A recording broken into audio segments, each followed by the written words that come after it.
All right, let's dive into the world of Swedish House Mafia. We're going to figure out just what makes them so special. We're going to use this awesome biography from Resident Advisor. And yeah, let's go. I mean, they're huge, right? Not just a group, a whole phenomenon. Yeah, and they really changed things up, you know. Mhm. We're talking stadiums, Yeah. a genre that was known for clubs and warehouses. Stadiums. Wow. Stadiums. Mhm. We aren't just talking about three guys who got together either. These are individually successful artists. Oh, yeah, I know. Steve Angello, Sebastian Ingrosso, and Axwell, right? Exactly. They were already making waves before. But then in 2008, they joined forces. And that's when it really took off, I'd say. Yeah, I was listening to some of their early stuff to get ready for this deep dive. I gotta say, I was surprised. Oh, yeah. What'd you think? They weren't afraid to mix things up. You hear those house beats, of course, but then there's these, like, hip-hop and rock influences. Well, that's Swedish House Mafia for you. The biography even calls them rule breakers, you know? Oh, yeah, I can see that. So, I mean, what was the scene's reaction back then when they were first coming up and mixing all these different sounds together? It was huge. I mean, their sound was so fresh, and they brought a swagger, you know, and the theatrical stage presence to their performances. Yeah, that's one thing I noticed even just watching videos of their shows. They're not just standing there behind a DJ booth. There's pyrotechnics and massive LED screens. It's a whole experience. Exactly. That was kind of their thing, the intense energy, you know. It changed things, really. Really. Challenged how people saw electronic music. And you could see it starting to move from this niche genre to something bigger. Way bigger. I mean, selling out Madison Square Garden in 2011. That's a big deal. First electronic act to do that. The first. Yeah. And then they headlined Coachella in 2012. Those are massive milestones. And not just for them, for electronic music as a whole, you know. Totally. So it's clear they had mainstream appeal. I mean, they even got Grammy nominations. Two, in fact. Save the World and Don't You Worry, Child. And Don't You Worry, Child hit the Billboard Top 10. They're not just any DJs, they're the rock stars of the dance music world.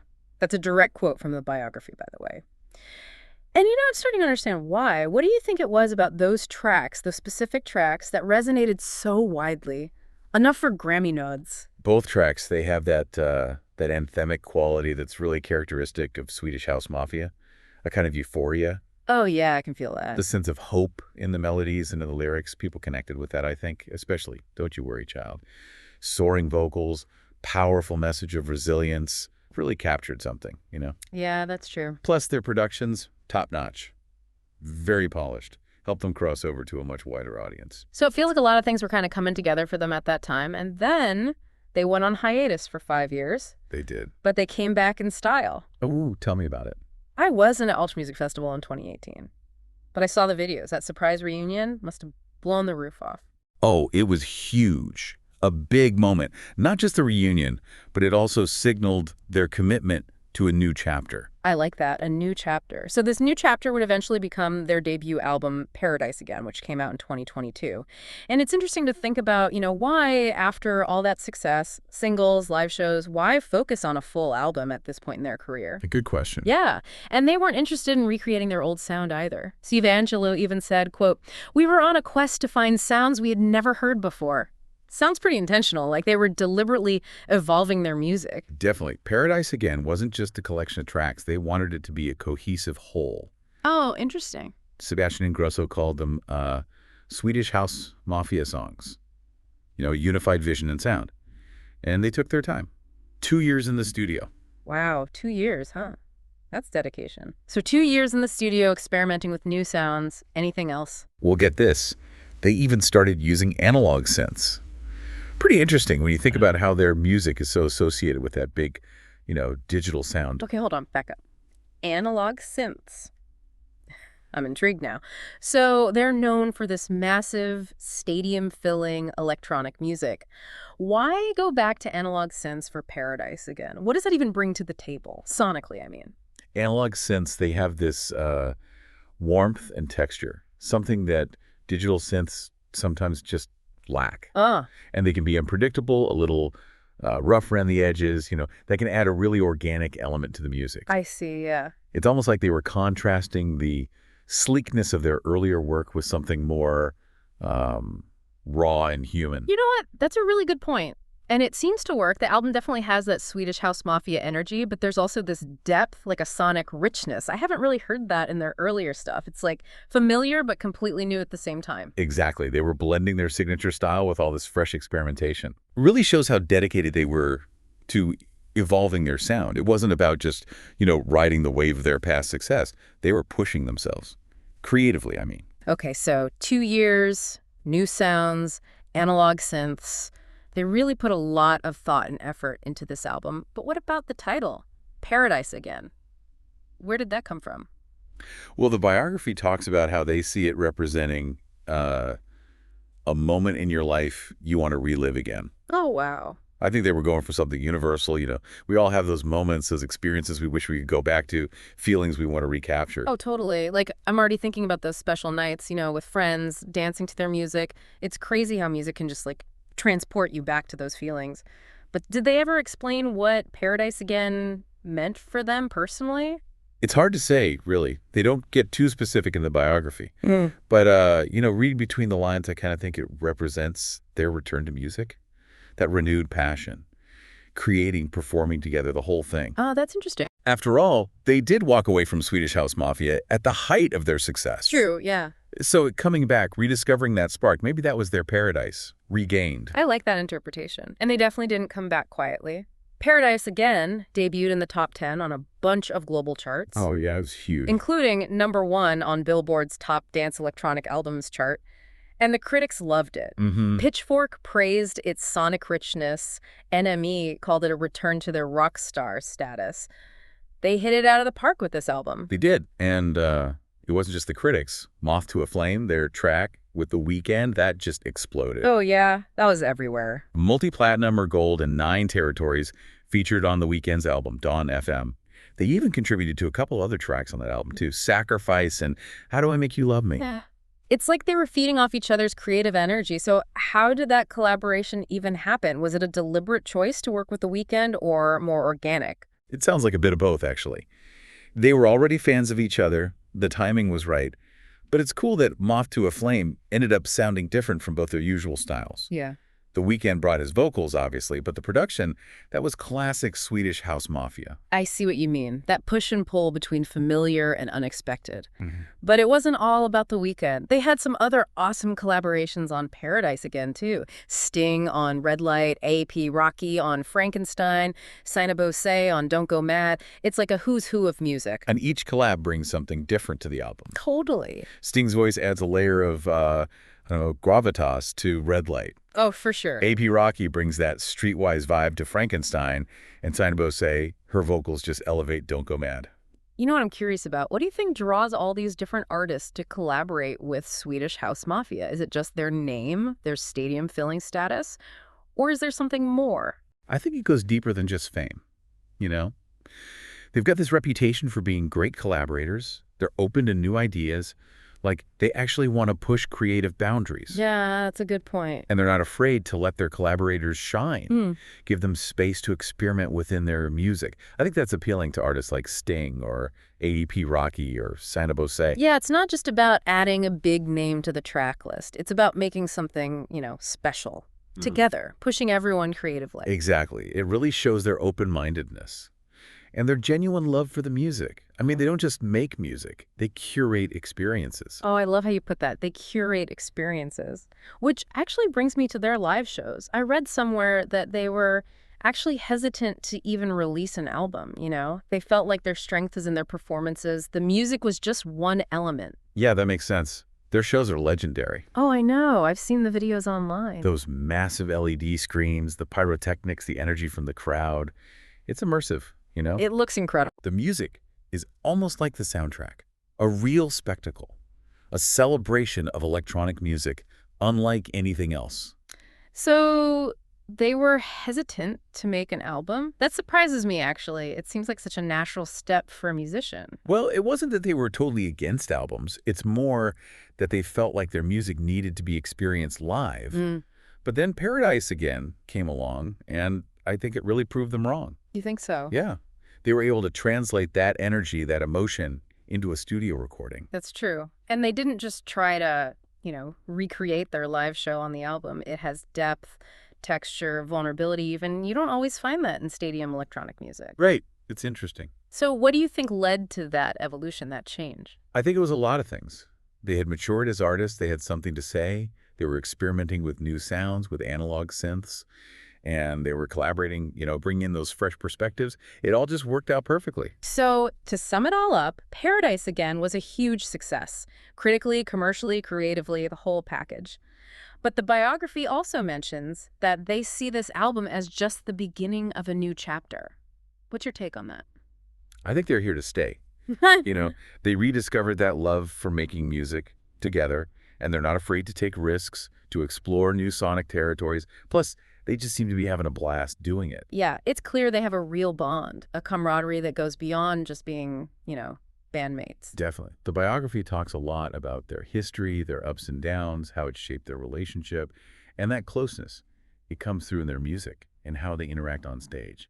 It's magical. It really is. You can feel it. Okay, but enough about Paradise Again for now. Let's rewind a bit. Back to the beginning.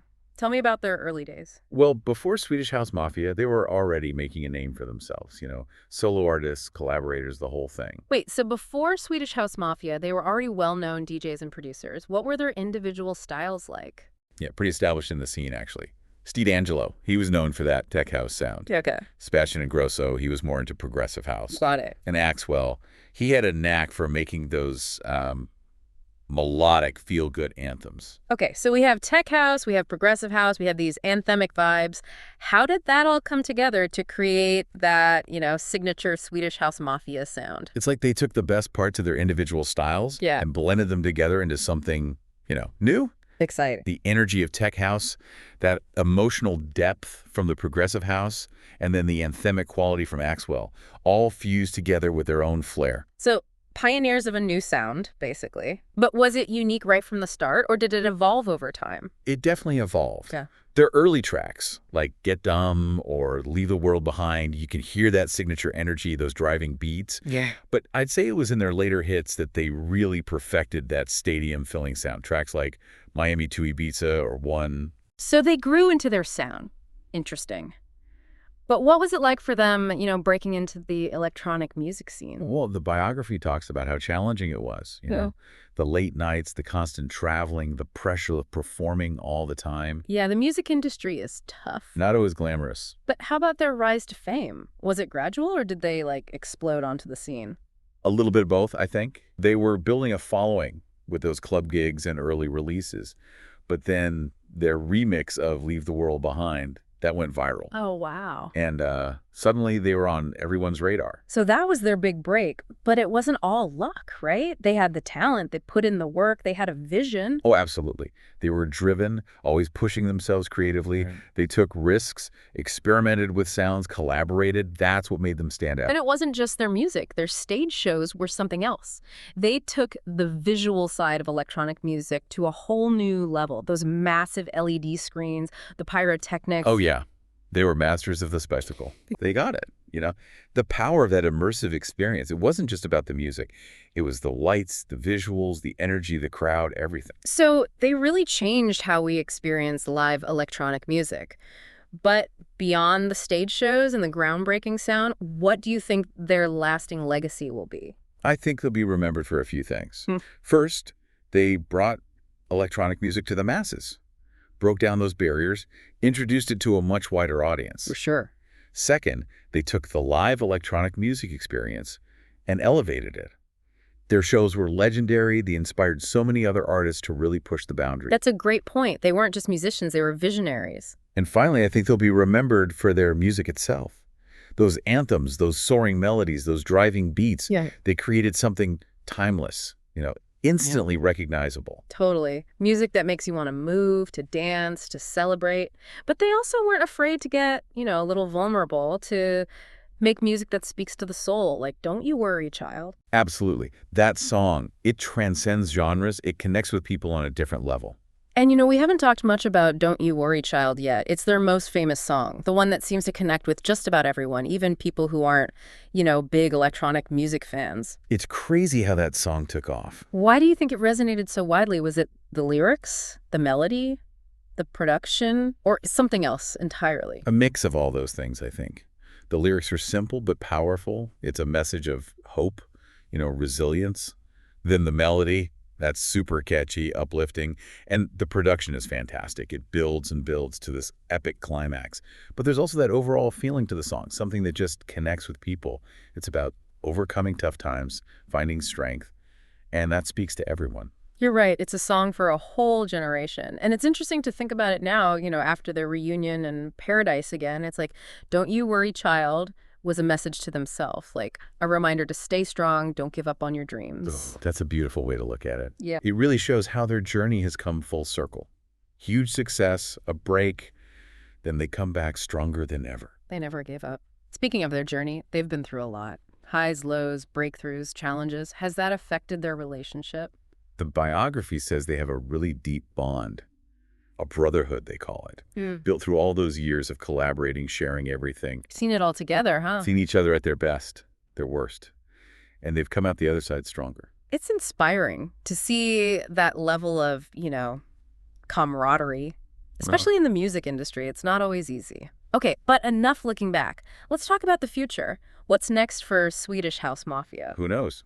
That's the exciting part. They're always evolving, pushing those boundaries, defying expectations. They've hinted at new music, more collaborations, maybe even another tour. Oh, a world tour. That would be incredible. Right. I'm also curious about how their sound will change, Keep evolving. They've already brought in so many influences. What's next? Jazz. Classical. You're really getting me thinking now. I wouldn't be surprised if they started incorporating world music, ambient sounds, maybe even orchestral stuff. That would be amazing. But let's take a step back before we get too carried away. Let's think about their legacy on a larger scale. How do you think Swedish House Mafia has changed electronic music as a whole? I mean, they've definitely helped popularize it. Like back when they were selling out stadiums, a lot of people still thought electronic music was just, underground rave music. Yeah, they made it okay to like electronic music. Exactly. Their success opened so many doors for other artists, too. It made it cool. And it wasn't just about, making catchy tunes. They were pushing the boundaries of what electronic music could be. That fusion of house, hip-hop, and rock, it was totally new. For sure. And they weren't afraid to experiment, to blend those genres. And you can hear their influence in so many artists today. It's amazing. It's funny. When I think about it, they kind of did for electronic music what the Beatles did for rock and roll. Whoa, I see what you mean. They took a genre that was seen as rebellious, underground, and they made it something everyone could enjoy. And like the Beatles, they had that charisma, larger than life, They captivated people. And they wrote songs that connected with people on a deeper level. Don't You Worry, Child is a perfect example. It's an anthem, and it's still so relevant today. The timeless classic. It shows you how they can write music that just goes beyond genres, beyond generations. Yeah.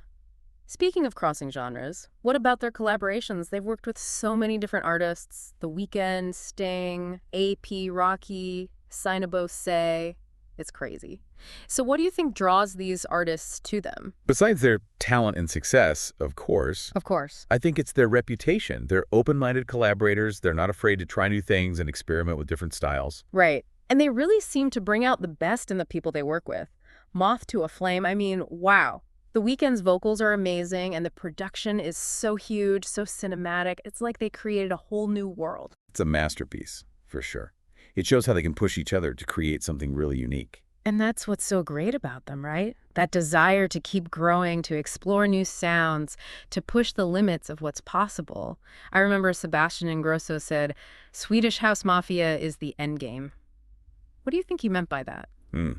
That's an interesting one.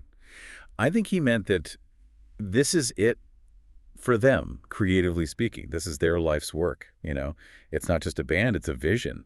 It's a way of life. That's pretty deep. And if Paradise, again, is any indication, it feels like they're just getting started. Oh, absolutely. They're at the top, but they still want more. They're always pushing themselves, experimenting, collaborating. I can't wait to see what's next. Me too. Yeah. But for now, I think we've covered a lot. We talked about their beginnings, their rise to fame, their music, their collaborations, their impact, their legacy. Everything. Yeah, we really dove deep into their creative process, their vision, how they're always pushing the boundaries of electronic music. Hopefully this gave everyone a better understanding of what makes Swedish House Mafia so special. And maybe even inspired you to check out their music, to find your own paradise again. That's what it's all about. So as we wrap things up, I'll leave you with one last thought. If Swedish House Mafia is the end game, what does that mean for the future of electronic music?